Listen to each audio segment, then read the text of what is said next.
Hello दोस्तों, मैं सूरज कुमार रांची झारखंड से मेरे यूट्यूब चैनल स्पेलिंग मास्टर में आपका स्वागत है। दोस्तों, पिछले वीडियो में मैंने आपको रोमन स्क्रिप्ट के हेल्प से इंग्लिश लिखना और पढ़ना सिखाया था। चलिए थोड़ा सा रिवाइज कर लेते हैं।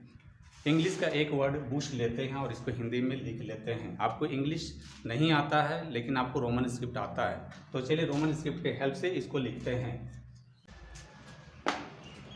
रोमन स्क्रिप्ट में ब के लिए बी होता है, छोटा ऊ के लिए यू होता है, तलफ्स के लिए एच होता है। इस प्रकार आप रोमन के हेल्प से इंग्लिश लिख सकते हैं। अब आप मान लीजिए कि इंग्लिश का कोई शब्द आप नहीं पढ़ पा रहे हैं, मान लीजिए कि आप उसको नहीं पढ़ पा रहे हैं, तो इसको आप रोमन स्क्रिप्ट के हेल्प से पढ़ सकते हैं। बी के लिए रोमन स्क्रिप्ट में ब होता है, यू के लिए छोटा ऊ होता है और एच तलफ्स होता है। दोस्तों, इस प्रकार आप रोमन स्क्रिप्ट के हेल्प से इंग्लिश पढ़ भी सकते हैं, लिख भी सकते हैं और सही सही बोल भी सकते हैं।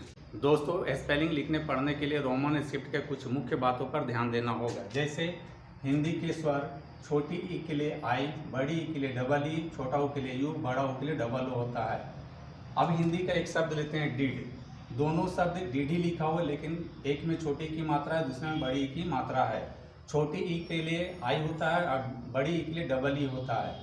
तो फर्स्ट जो डिड है, डी आई डी डिड, इसका मीनिंग होता है कि काम खत्म हो चुका है, और दूसरा डिड का मतलब होता है कार्य यानी काम, यानी कि ये नाउन है। इसी प्रकार रोमन स्क्रिप्ट में कुछ व्यंजनों के लिए 2 से 3 लेटर आते हैं। जैसे के से भी का होता है, सी से भी का होता है, क्यू से भी का होता है। K for cat, C for cat, Q for queen. ज के लिए जे और जेड आता है, J for jug, Z for zebra. फ के लिए पीएच और F, PH for phone, F for fox. व के लिए वी और डब्ल्यू आता है, वी फॉर वेरी और वी फॉर वैन और डब्ल्यू फॉर वांट। दोस्तों, स्पेलिंग लिखते पढ़ते समय आपको इन बातों को ध्यान रखना है। दोस्तों, अब थोड़ा प्रोनाउंसिएशन पर आते हैं। हम लोग इंग्लिश में वी आर को वेरी और वी ए एन को वैन बोलते हैं, यानी वेरी वेरी और वैन बोलते हैं, जो कि गलत है। इसका सही प्रोनाउंसिएशन क्या होगा? इंग्लिश में वी के लिए व होता है, तो हम लोग को ये वेरी नहीं वेरी बोलेंगे, वैन को नहीं वैन बोलेंगे, क्योंकि वी से व होता है। अगर वेरी बोलेंगे तो उसके लिए बी एच होना चाहिए, लेकिन हम लोग क्या लिखते हैं? वी ई आर वाई, तो ये वेरी नहीं होगा, वैन नहीं होगा, वेरी और वैन ही इसका करेक्ट प्रोनाउंसिएशन है।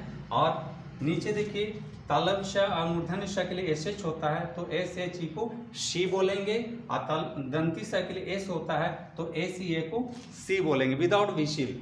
तो दोनों समय फर्क है। तालब श मूर्धन्य श को बोलते समय श बोलते हैं विथ विशिल, और दंती स को विदाउट विशिल बोलते हैं, यानी कि इसको सी बोलेंगे। तो बोलते समय इन बातों को ध्यान रखना है। दोस्तों, इतना कुछ सीख लेने के बाद मैं आपके लिए एक्सरसाइज लाया हूँ। इसको रोमन स्क्रिप्ट के हेल्प से आपको लिखना है। दोस्तों, मुझे पूरा विश्वास है कि आप मेरी बातों को अच्छे से समझ रहे हैं। दोस्तों, मेरी टीचिंग पसंद आती है तो मेरे वीडियो को लाइक, कमेंट और शेयर करें, तथा मेरे चैनल को फॉलो सब्सक्राइब जरूर करें। Thank you.